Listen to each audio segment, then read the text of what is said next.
பச்சை பயிர் பருப்பு எப்படி செய்யணும் பார்ப்போம். இதுக்கு 200 கிராம் பச்சை பயிர் எடுத்துருக்கேன். இதில் மஞ்சத்தூள் 1/2 ஸ்பூன், 1 ஸ்பூன் விளக்கெண்ணெய் இது ஊற்றிட்டு 2 மணி நேரம் ஊற வச்சிடலாம்.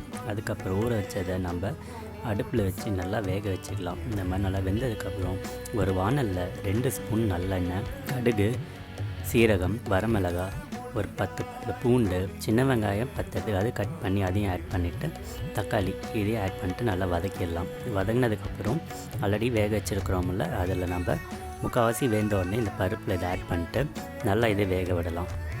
இது நல்லா வெந்ததுக்கப்புறம் நல்லா வெந்திருக்கணும். இதுக்கப்புறம் இது தேவையான உப்பை ஆட் பண்ணிவிட்டு நல்லா மசிச்சுக்கலாம். 1 ஸ்பூன் நல்லெண்ணெய், வடகம் கொஞ்சம், வரமிளகாய், கருவேப்பிலை, பெருங்காயத்தூள் இதெல்லாம் ஆட் பண்ணிட்டு பொரிஞ்சதுக்கப்புறம் நம்மளோட மசிச்ச பருப்பில் ஆட் பண்ணிட்டா நம்ம டிஷ்ஷு ரெடி.